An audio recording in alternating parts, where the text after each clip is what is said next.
भैया बहनी हो कैसे बनब रवा भगवान। प्रवर्ती पितामह सुभाष पत्री जी की, स्वर्गवाला पत्री जी की, सभी भगवानों की, सभी ध्यानों की जय। बुद्ध जब इनलाइटनमेंट के समय, जब बुद्ध को इनलाइटनमेंट हुआ होगा, तब जैसा नया अनुभव होगा वैसा अनुभव तो वेट कर ही रहा है ना भी हमारे। तो हेलो गाइस, तो आज तीसरे दिन का सेकेंड सत्र का प्रोग्राम मैं जा रही हूँ देखने के लिए। सेकेंड सत्र का प्रोग्राम को मैं दिखाती हूँ, तो हमारे वीडियो में बने रहें और अपना आशीर्वाद प्यार देते रहें। तो चलिए शुरू करते हैं आज का ब्लॉग। गाइस, तो आज ध्यान महायज्ञ का तीसरे दिन काफ़ी वर्षा हो रही है। तो देख लीजिए महाबोधि सांस्कृतिक सेंटर में काफ़ी वर्षा हो रही है। तो देखिए वर्षा होने लगी है। इधर प्रोग्राम चालू भी है, इधर सारे लोग आपस में बातचीत कर रहे हैं। अब मैं भी जा रही हूँ। काफ़ी वर्षा हो रही है, देखिए धड़ाधड़ बारिश हो रही है।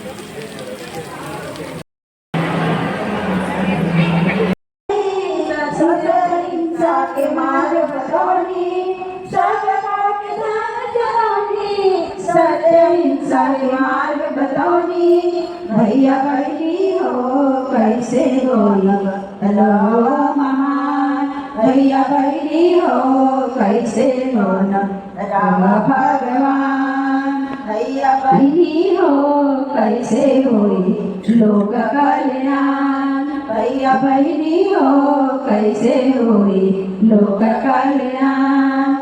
जब जब धरतिया पर पड़े अत्याचारवा, जब जब धरतिया पर पड़े अत्याचारवा, भैया बहनी हो जन्म लिए मानो महान।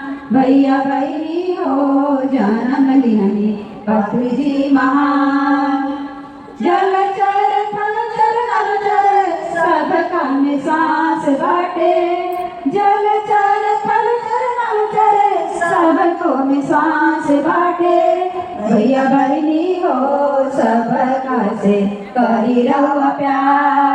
भैया बहनी हो सब को से करी रवा प्यार। जब धरतिया पे पड़े अत्याचारवा, भैया बहनी हो जन्म लिए पत्री जी महान। जब धरतिया पर पड़े अत्याचारवा, भैया बहनी हो जन्म लिए मानो महान। सब बात ध्यान सिखौनी मैत्री के संदेश दियनी। सब बात ध्यान सिखौनी मैत्री के संदेश दियनी। भैया बहनी हो साकार के लिहनिया बनाए। भैया बहनी हो साकार के लिहनिया बनाए। जब जब धरतिया पे बड़े अत्याचारवा, भैया बहनी हो जन्म लिए मानो महान। भैया बहनी हो जन्म लिए पत्री जी महान। घर परिवारवा में रही के बतौनी, घर परिवारवा में रही के बतौनी।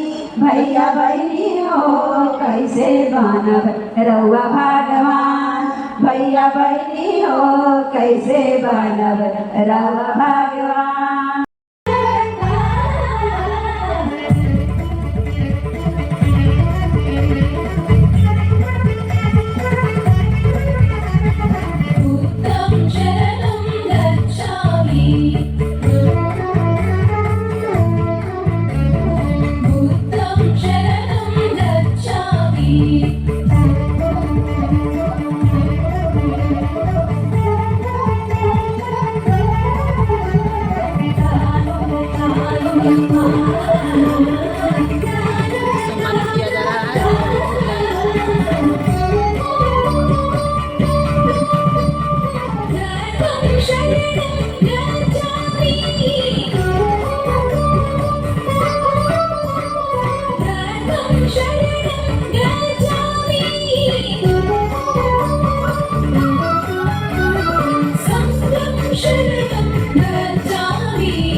बुद्धं शरणं गच्छामि बुद्धं शरणं गच्छामि। और मैं आपको बताना चाहूंगा कि इन्होंने 40,000 कहा है, जहां तक मेरी याददाश्त जाती है 50,000 लोग एक बार में मेडिटेशन करते हैं। एट ए टाइम इतना बड़ा पंडाल आता है, उसमें 50,000 कुर्सियां लगी रहती हैं और 50,000 लोग एक बार मेडिटेशन करते हैं। दूसरी बात कि एकोमोडेशन की सुविधा इतनी अच्छी है कि आप कल्पना नहीं कर सकते हो। मैं तो टेंट में गया था, टेंट सिटी लगती है वहां पे, टेंट में एक फोल्डिंग चेयर, फोल्डिंग बिछावन रहता है, दरी वगैरह, कंबल, सारी सुविधा उपलब्ध रहती है, खाने की सुविधा उपलब्ध है, फ्री एकोमोडेशन भी है और बहुत सारे नई बिल्डिंगें बनी है सर। नई बिल्डिंगें बनी, जिस समय गया था वो अंडर कंस्ट्रक्शन था, वहां बहुत अच्छी सुविधा है, एसी रूम भी है, नॉन एसी रूम भी है। इसलिए मेरा जो अनुभव है करताल के बारे में, यहाँ जितने भी हमारे मास्टर्स बैठे हुए हैं, मैं सबों से अनुरोध करूंगा कि कुछ समय निकालकर, वो 21 दिसंबर से लेकर 31 दिसंबर तक का प्रोग्राम होता है। मैं तो सेवावधि में था, मैं छुट्टी लेकर गया था, उसके बावजूद भी मैं गया। जो भी यहाँ हमारे कर्मी, चाहे गवर्नमेंट जॉब में हो या फ्री हो या सेवानिवृत्ति वाला लाइफ जी रहे हो, सबों से मैं गुजारिश करूंगा कि करताल आप निश्चित जाएं और ध्यान जगत का चमत्कार करताल में भी आप देखें। महापिरामिड जो शायद एशिया का सबसे बड़ा पिरामिड है, 180 साइज का है, वो एशिया का सबसे बड़ा पिरामिड है, जो आप देख के दंग रह जाएंगे। उसका जो स्ट्रक्चर और जो पिरामिड का स्ट्रक्चर है, वो देख के आपको गुमान होगा कि मैं कहां हूं, मैं किस दुनिया में हूं, मैं कहां आ गया हूं।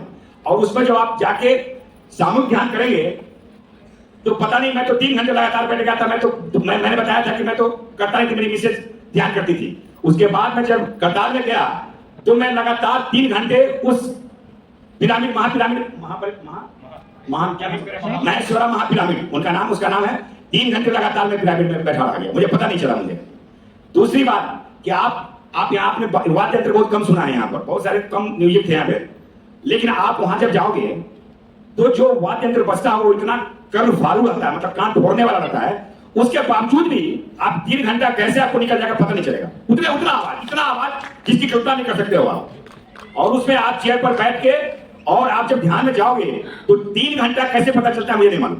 मैंने किया है, ये मेरा पर्सनल, मैं प्रचार नहीं कर रहा हूं, मैं कोई प्रचार नहीं कर रहा हूं, मैं हकीकत बता रहा हूं जो मेरे साथ घटित हुआ है और जो मैंने अपनी आंखों से देखा है। इसलिए मेरी पुनः गुजारिश है, आप सारे हमारे मास्टर्स बैठे हुए हैं, समय निकालकर 21 दिसंबर से 31 दिसंबर का आनंद लें और ध्यान जगत में अपने ध्यान जगत के कारण अपने जीवन को सफल बनाएं। धन्यवाद।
सर को आमंत्रित करती हूँ।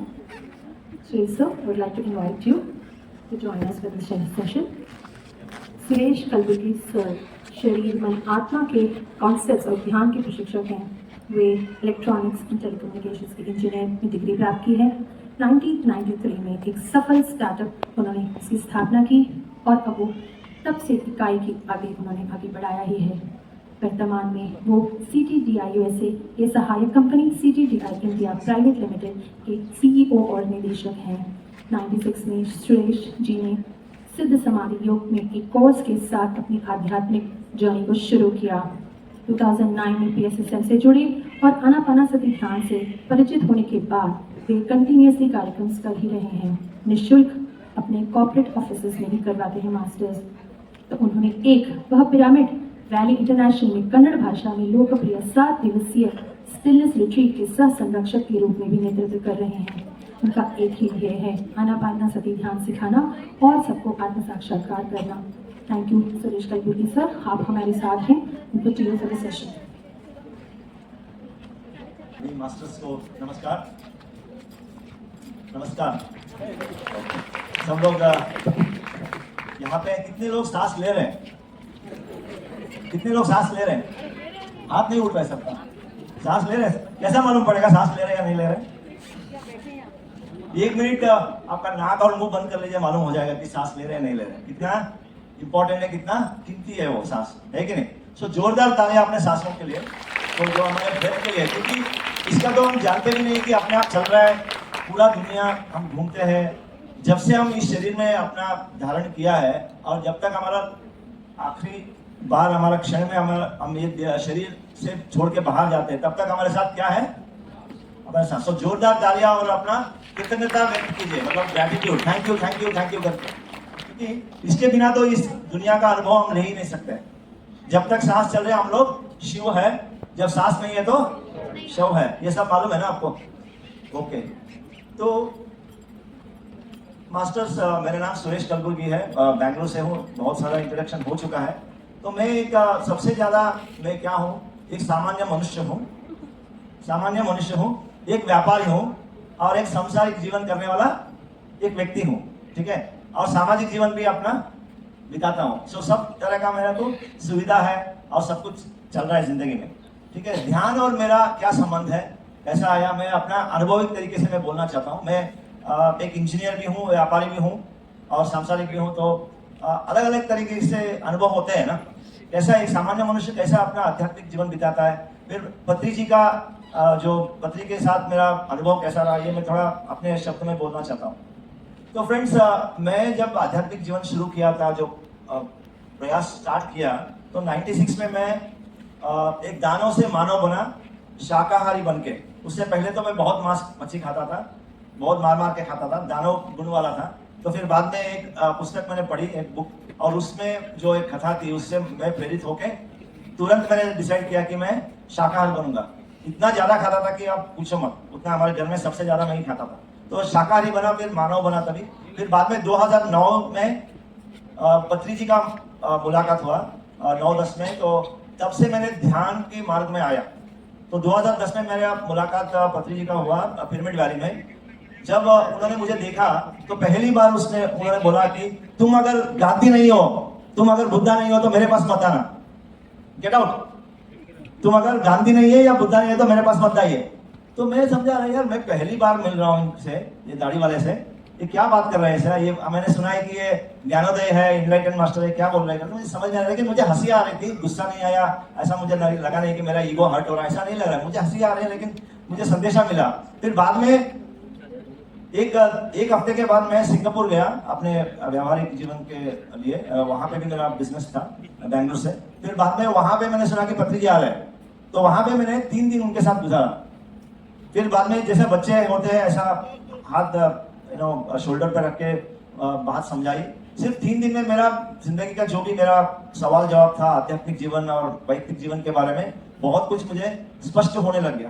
क्या क्या स्पष्ट हुआ, मतलब मुझे पहले तो मुझे मालूम पड़ा कि ध्यान करने के टाइम में मुझे पता चला कि क्या उनका संदेशा, वो जो मुझे बोला था बुद्ध बनो और गांधी नहीं बनो तो मत आओ। तो वो हर एक इंसान के अंदर कुछ देखते हैं, जो तीसरा आंख खुलता है, ज्ञान चक्षु से देखते हैं। तो हर इंसान में वो भौतिक रूप से नहीं देखते हैं, लेकिन आध्यात्मिक रूप से देखते हैं कि कहाँ तक आया है ये इंसान, कहाँ तक आया ये मानव। तो वो मुझे बता रहे थे कि ध्यान और ज्यादा करो। बुद्ध का मतलब क्या है? ध्यान करो, ध्यान प्रचार करो। ओके, गांधी जी का मतलब यही है कि सेवा करो, सत्य मार्ग में करो, शाकाहारी बनो, अहिंसावादी बनो। तो ये मुझे संदेशा मिला। और जब पत्री जी मुझे मिले सिंगापुर में, तब से लेके मुझे ध्यान के बारे में जो भी था कि कोई भी कहीं भी किसी वक्त भी ध्यान कर सकते हैं और ध्यान प्रचार कर सकते हैं। मैंने सोचा मुझे गोलीबारी का संदेशा मिल गया। गोलीबारी का मतलब क्या है? दिमाग को गोली मारो। जो विचार ज्यादा दिमाग में ही आता है ना, तो दिमाग को गोली मतलब जो निर्विचार स्थिति में लाने के लिए, सबको ध्यान सिखाने के लिए एक लाइसेंस मिल गया मुझे। दोस्तों, तब से जब मैं सिंगापुर में था, इतना मुझे ध्यान का भूत सवार था। भूत मतलब मैड फॉर मेडिटेशन में बोलता हूँ, या भूत सवार था कि पूरा रात में ध्यान करता रहा। 1 साल का टाइम था मुझे वहाँ पे बैठ के ध्यान करने का। तो पूरा रात में ध्यान करता रहा, 7 घंटे प्रति रात को। मैं 10 बजे रात को बैठता था और फिर सुबह 5:30 तक मैं ध्यान करता रहा। ठीक है, ये मेरा एक शुरुआत था। ठीक है, आप लोग कितने लोग स्वार्थी हैं? कितने लोग स्वार्थी हैं? ठीक है, अच्छा है। तो मैं भी बहुत बड़ा स्वार्थी हूँ। ठीक है, मैं बहुत बड़ा स्वार्थी हूँ। इसका मतलब क्या है? पत्री जी बोलते हैं कि स्वार्थी बन के ध्यान का साधना करो और निस्वार्थ होकर ध्यान का प्रचार करो। ये मैं फॉलो कर रहा हूँ तब से 2009 से मैं देख रहा हूँ कि पहले स्वार्थी बनो, मतलब ध्यान साधना, अपना साधना करो। आप फ्लाइट में चढ़ते हैं ना, सब लोग, कितने लोग फ्लाइट में चढ़े हैं? जो हवाई जहाज से जाते हैं, तो उसमें क्या बोलते हैं? जब ऑक्सीजन का कमी होता है, पहले अपने आप को ऑक्सीजन मास्क लगाओ, दूसरे का सहायता बाद में करो। तो जब हम एक इंसान पूरा स्वस्थता पा लेते हैं, मतलब दैहिक और मानसिक और आध्यात्मिक, सामाजिक और आर्थिक सब हम पाते हैं, तो दूसरे का सेवा हम अच्छी तरीके से कर सकते हैं। तो मैंने वो सीखा कि पहले मैं ध्यान का साधना करूंगा और ध्यान प्रचार भी करूंगा। तो तभी जाके शुरू हुआ कि मैं ध्यान प्रचार करना शुरू किया।